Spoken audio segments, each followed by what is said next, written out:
welcome to Life's the Kitchen. Sorry for the delay. I know it's been a couple weeks since I've uploaded a video, but it's been something I've been trying to work on. As you get older in a career, you can't help but think about ways to retire and enjoy life in kind of financial freedom. So what I've done is I went ahead and developed a tool that kind of helps you with retirement planning and really shows how with just basic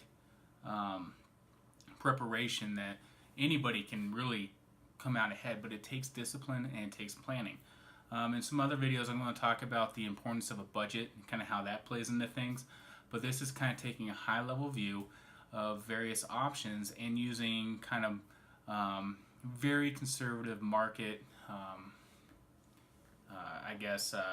past kind of gains to kind of inform our views. So I should have a screen recording showing this as I get this kind of set up. And essentially what this is an Excel tool that I would like to kind of paste on a website so you guys can use it for your own needs. But what this is it's a tool that kind of shows essentially how your contribution, your salary, and various assumptions kind of go into your retirement savings. So as you can see on the screen, I have these boxes here, which I kind of call dials, right? So we can kind of say expected life, I have here 85 years old. Salary, let's say, is 60,000 a year, so you're gaining, that's $5,000 a month. Salary annual raise, I have that to be 1.5%. That's pretty conservative. The goal for this is just to show you how powerful planning for retirement is and how much wealth you can accumulate quickly, utilizing the power of compounding interest. I know a lot of times in school and whatnot, people talk about, save for your 401k, do it. But if you're anything like me, you kind of like, well, I got bills to pay, I got student loans, I got things to kind of have higher priority. But when you really look at the power of this, you'll realize that you should be putting away a little bit every month, no matter what. So as we can see here, I have these dials: expected life, salary, annual raise that we talked about. Then I have these other ones, and these are kind of what I have personally kind of used for my investing so far. So this first one right here that I'm clicking on is Robinhood, kind of the growth factor. So Robinhood, which you don't know, I'll try to do a review of each one of these kind of investment tools and kind of my experiences so far. But Robinhood Growth, essentially it's the growth factor I'm applying to my portfolio. And Robinhood, what that is kind of it's a stock trading platform. You can buy ETFs, you can buy individual stocks, you can do everything with no fees. It makes it very easy for beginners. And you access on your iPhone or Android or whatnot. And it's kind of cool to kind of get your feet wet into investing. There are some limitations of it, but I'm not an experienced investor, and it's worked out fairly well for me. And then I have a Roth account growth. So this is my essentially what I'm putting into my IRA.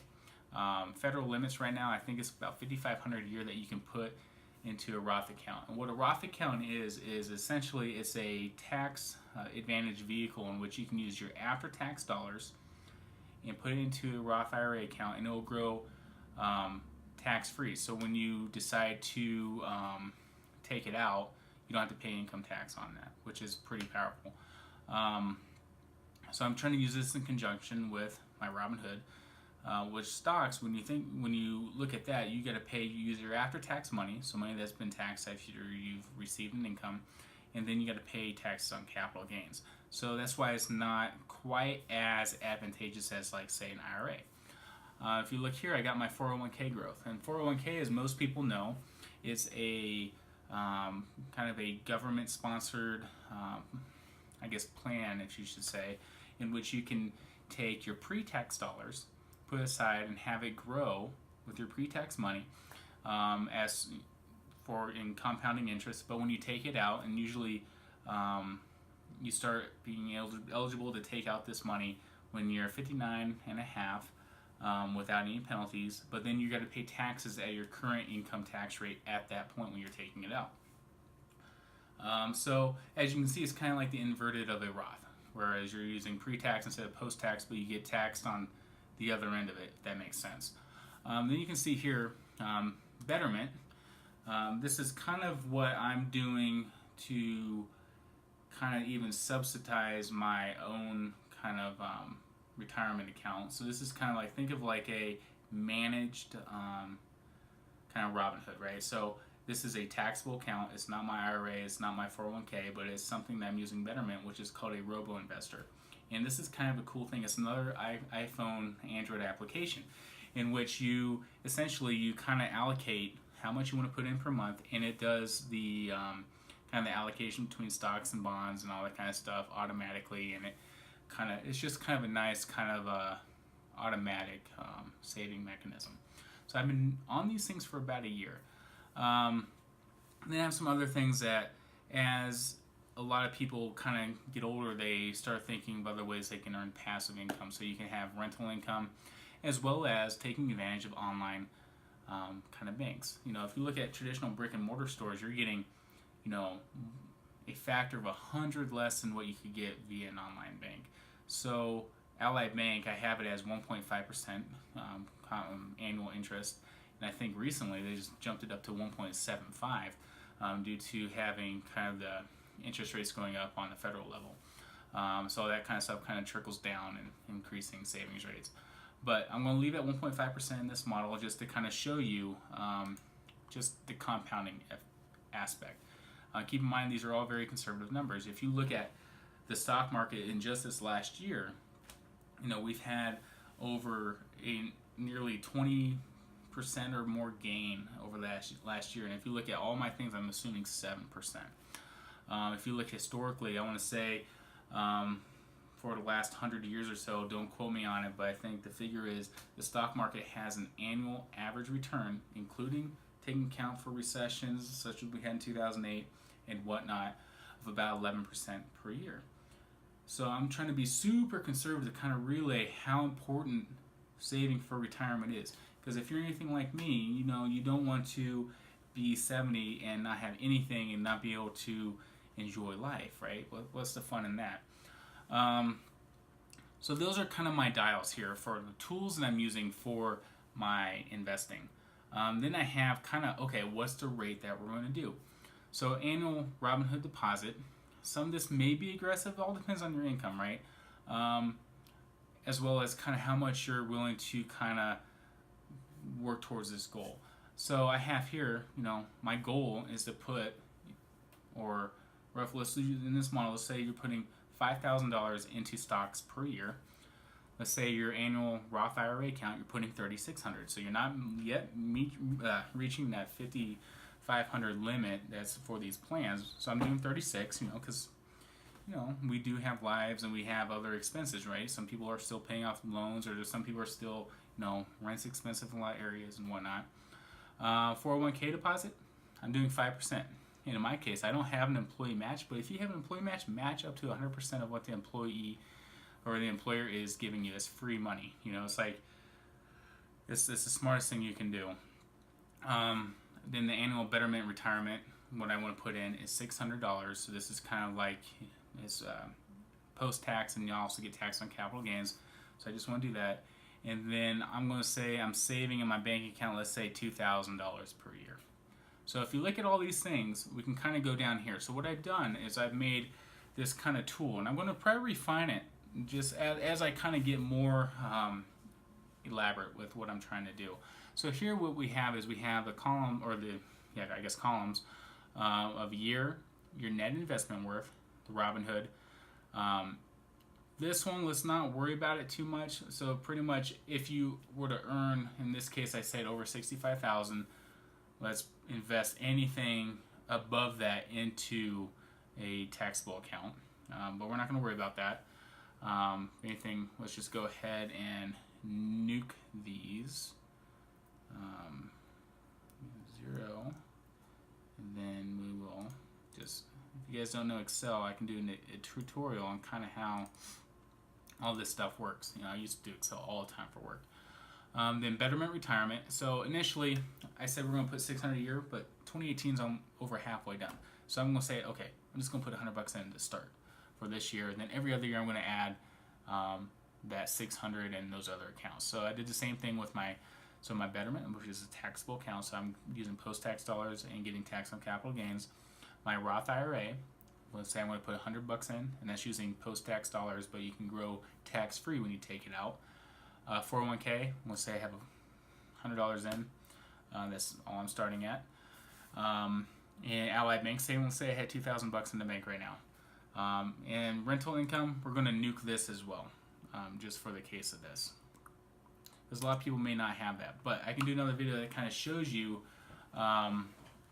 what kind of goes into how that kind of plays into it. And then I have kind of the years, right? So everything's about compound interest. The more time you have it to compound, the more you're going to be allowed to essentially have your money work for you. Then I have age. So here I'm going to assume 30. For most people, that's when they can start really kind of planning for the future and whatever. So you can kind of correlate that. So a lot of times, let's say you want to retire by, in 20 years or when you're 55 or whatever. This kind of gives you a sense, So if you're 25 as opposed to 30, just subtract 5 years or whatever to your age that you're going to hit these goals. And now what I did is I made a column here for monthly income until expected life. So if you remember that dial that I had for 85 years, we can change that. And I can kind of show you the effects of what that does.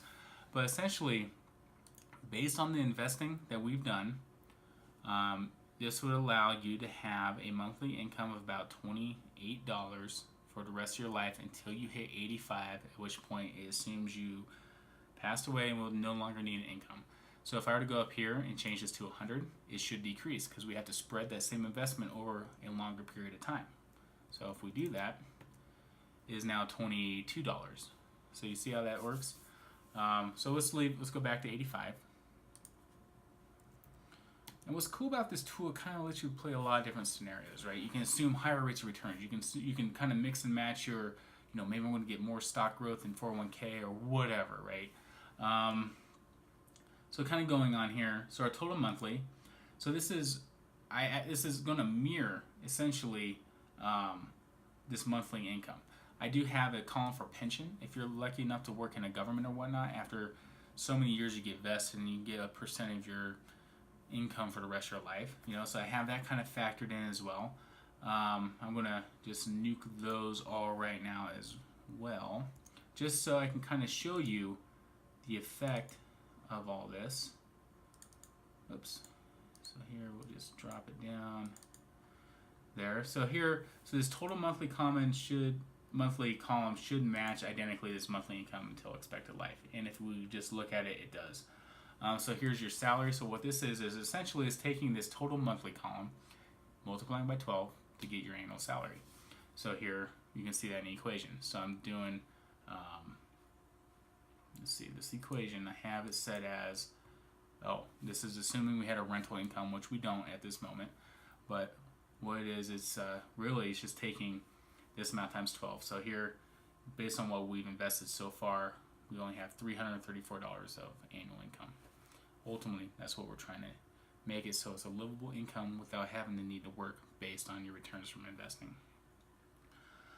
Salary with a job, I have this set as essentially your salary plus your salary with the cost of living. So here, if you remember right, we said we're making $60,000 a year. So it's going to be $60,000 because it's going to be this number, 5,000 times 12 plus our salary from our investing. And then we have our 401k deposit, which is essentially we have that set as 5% of your total income. So in the first year I have that set as 0. So the next year we're going to add our 5% and it's going to keep on. That's our deposit. It's not, we're assuming we're not depositing anything this year. We put up $100 in. So kind of looking at this, what we can see is if we look at this column here, this net investment worth, what this is a sum of all your accounts with their assumed gains based on your annual deposits. So if we fast forward 10 years to 2028 here, by adhering to a 5,000 deposit into Robinhood. And what I'm going to do is kind of what a lot of the sage advice from, say, Warren Buffett and whatnot, is you put it into an S&P 500 index, right? So that's been shown to historically do very well because it's an indicator of the stock market as a whole, right? So the stock market has always gone up in time, and if you have faith in all the big, all these companies that make up this index, it should go up every year. So like I said, I'm using a 7% interest rate, and we can play around with that. So if I were to go here and I were to say, I really don't think Robinhood or my stocks is going to perform at 7%, maybe 5%, but this is for every year. So if I go 1.05, you'll see this column F here, they're going to decrease in values.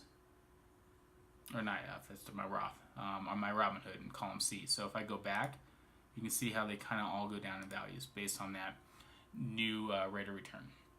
Let's go back to 1.07 since that's pretty conservative. But just to kind of summarize, so after 10 years, by putting in, essentially, we're putting in $5,000 a month, or $5,000 a year into Robinhood, $3,600 into our IRA account, 5% of our salary into a 401k, and this is assuming you have with your match from your company. If you can beat that, great. It's just going to make these numbers even better. Then we have our Betterment account, $600 a year, and then our initial, we're saving just in our standard bank account. It's like what everybody else has, but you just put in a high yield savings account, and you're putting at $2,000. So what we can see is, after our first year, let's go here. We're gonna just make this number a little easier. Let's say we have in our first year, we put, as we talked about, 5,000. So what this does is now we're looking at our total investment worth by putting 5,000 a year, and it's growing at 7% on top of the previous year's balance. So after 10 years, we have close to 200,000 spread across all our accounts. 78,000 or 79,000 is due to your stocks in Robinhood. We have our Betterment, which we're putting at $600 a year, growing at 7%, is essentially around 8,500. And you can kind of see how I have these equations here, factoring that in.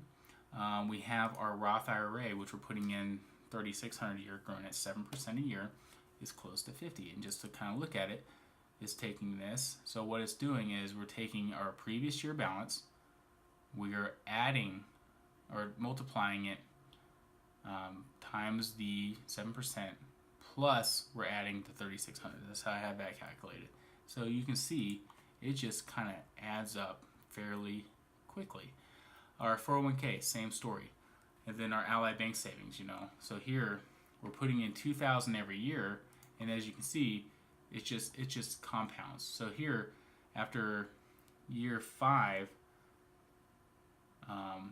we would have expected to have 12,000, and we have close to $500 in interest. So it's, all these things are kind of working into it, and you can kind of see that after the monthly income until expected, our expected life of say 85 is growing. So the goal of the retirement is to supplant your income with your investment, right? So this is kind of what it gauges. So if you're making $5,000 a month in your job, you'd want your investments to be reaching at $5,000 a month to retire off that, to do well for retirement. There is a rule, and I can talk about this in other things, but I'm learning investing as well, that if you take 4% of your investment portfolio, you will never eat into your principal. So it's kind of a safe way to live off of. So we can kind of see, that's one of the things I want to work on in this tool, is to kind of make it more elaborate in that sense. But just to give you a sense, so after 10 years of working, so say you're fresh out of school, you're 23, you're working 10 years, you do this, you'll have $200,000, and for the rest of your life until 85, you'll essentially have a salary of about $370 a month for the rest of your life until you're 85. Let's make it 20 years, Now all of a sudden, we have that same monthly salary of $1,365 per month for the rest of your life. Most people, they work on average between 30 and 40 years. So if we go down here, if we're at 30 years, what's great about this is now we have a salary, whoops, now we have a salary of, at 30, $4,320 after 30 years of working, just based on your investment by following these principles, by doing very conservative things. If you work 35 years, it just compounds, right? So 35 years, now you're at 7,800. So if we look at the equivalent salary for that, you're making, just off your investments, 94,000.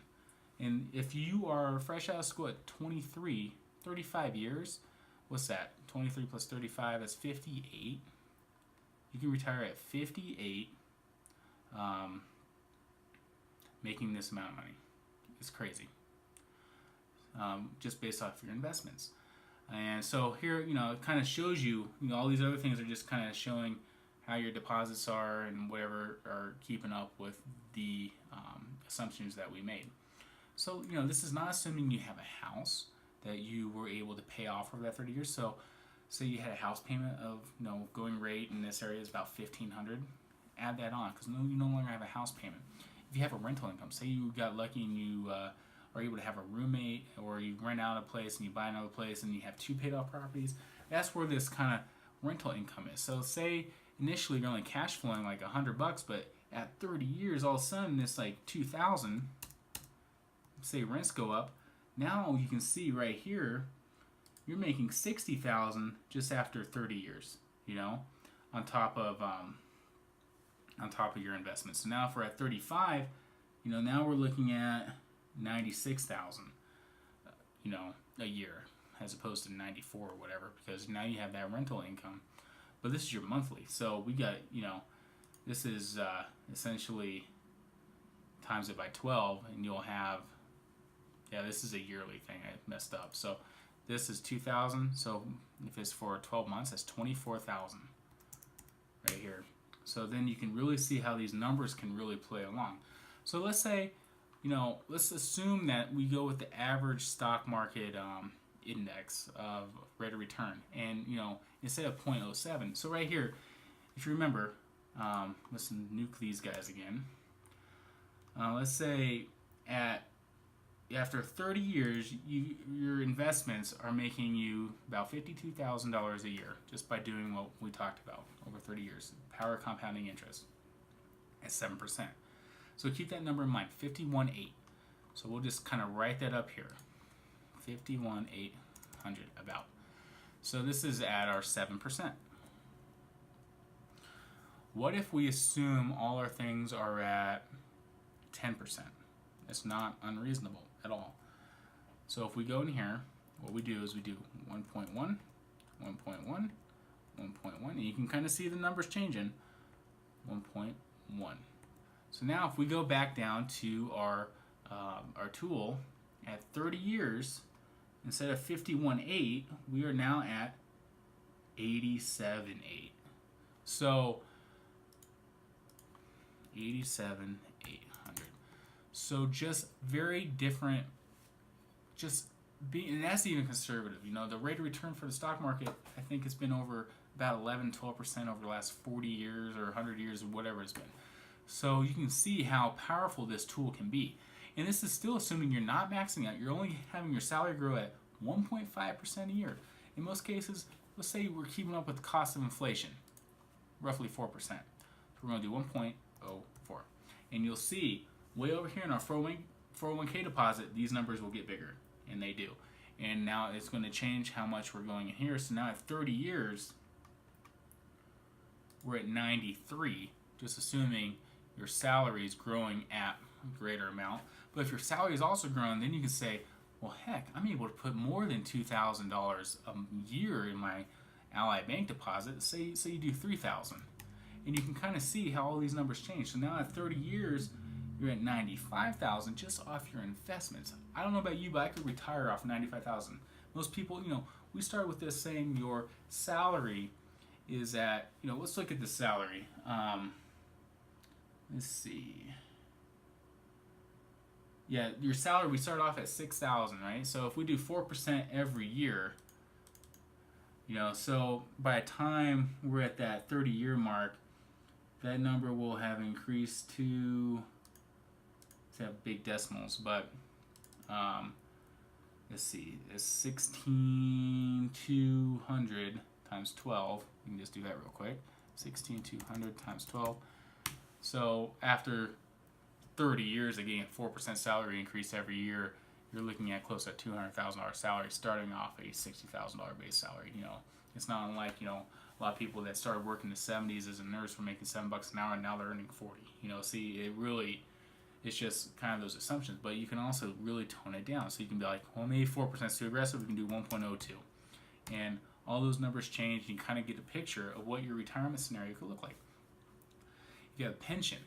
Like I know a lot of state governments, if you're doing engineering or the federal governments or the state governments or towns or cities, you'll get a pension which could equal usually, anywhere from 75 to 100% of your highest average salaries over a certain amount of years after so many years of service. So if you work for 30 years, you can have close to full pension of what you made. So imagine what you're making on top of your investing. So all it takes it doesn't take much, and it's very doable. If you put $5,000 into your stocks, just do a Standards and Poor 500 index. If you do a Roth deposit, $3,600, just put it into a tool like Betterment or whatnot. Then I did another one, taxable of $600. I want to diversify, right? And then say now, then you can play with rental income and all that kind of thing. And I can do different scenarios. If you guys have any questions, like, hey, my age is this, I have this much in the bank, I have, this much in 401k, can you kind of give me some guidance on kind of where things may be in 10 years? A lot of people may not have any savings. We can kind of show you what it looks like, but, kind of going down here, what's cool, we're talking about these huge numbers. So in this case, we still have it at 85. Let's say you're going to live a long time, 100. You can still get huge numbers after 30 years. So you have the equivalent of a $63,000 salary after 30 years living 100. So depending on how old you are, here we have you at 60. So for 40 years, you're going to have $64,000 for the rest of your life every year. That's what that means. And it's really cool looking at your net investment worth. So if we look at 2049 here, you would have a net worth of $2.5 million. You'd be a millionaire. You earn your first million in 2040. So you would be, let me highlight that row, be 52. In just 22 years, by doing this, you could be a millionaire. And so this really goes in line. I created this tool because, I listen to a lot of Dave Ramsey, and he says, we live in such a prosperous nation where you can, if you put away $1,000 a month into, or is it, yeah, something crazy, or no, $100 a month for 40 years, you can be retired as a millionaire. And doing this exercise makes it very important. So when you look at expenses, right? So think about next time you take out a car loan that costs $500 a month, where you could put it doing investing. That $500 a month over 6 years can really have an impact on your retirement account. Same thing with a lot of things. So don't always go out. Don't live beyond your means. I mean, the first thing, the key thing to, I guess, the top two takeaways of retiring wealthy and not having to worry about, having the financial freedom to do what you want, to travel, to see your grandkids, to see the world, and not have to be, working for somebody for your whole life like so many people do, is you got to live under your means. If you don't live under your means, you can never save to invest. The second thing is, you have to not just live under your means, you have to also put your money into these investment vehicles. Because if you don't do that, you're not going to be able to generate these huge kind of compounding interest things. And it's really unfortunate, because in a lot of schools they don't teach you this, and it's kind of disheartening because, I feel like a lot of people, even though, I did engineering myself, a lot of people, even in engineering, they could be good with numbers, but they don't really have the financial savvy, in a sense, right? they would much rather work on designing cool parts or whatever versus really taking a look at their finances and whatnot. So, the first step is live under your means. So don't be overextending yourself on credit. Don't be buying cars to impress people that really don't care. Don't be needing to have the newest iPhone every year. I know a lot of people that want to do that, or having a $3,000 laptop. All these things really eat into your earning potential, because you have to have a job that pays you enough to allow you to live a life that you can save, and then once you save, you can start investing. In my other videos, I'm going to really like to kind of talk about ways to what is Betterment and what are some other alternatives. What is what's a 401k? I know for me, maybe some of like I'm really debating 401k, 457b. I'm not really quite sure. All I know is they're both decent products, but I'm starting to get into this world of investing, and I would love to learn from others' kind of experiences. But I figure this will be a cool kind of journey to tell you guys, because on this channel, Life's the Kitchen, it's about everything. It's really about financial freedom. It's about getting healthy. It's about exploring life, and that's really what I want this channel to be about. So this is the financial aspect of it, and I'd like to kind of show, maybe in the future video, as well as in addition to talking about these different investment tools, is also kind of going into like what it takes to create a budget. Because if you have a budget, then you can really kind of see where your dollars are going, and where you this one's going to go straight into the stocks over here and whatnot. So it's going to be an exciting time. So I think hopefully you guys get a lot out of this channel, and if anything, it kind of helps keep me accountable towards my own goals. And I would love to learn from others' mistakes and what also has worked for them, because I know, success is not. It's a mindset. I'm convinced of it, and it's really just about your behavior towards how you approach things. So I encourage you to follow along with me on this journey, and thanks for watching my channel, Life's the Kitchen. And I'm excited to talk to you next on my next video.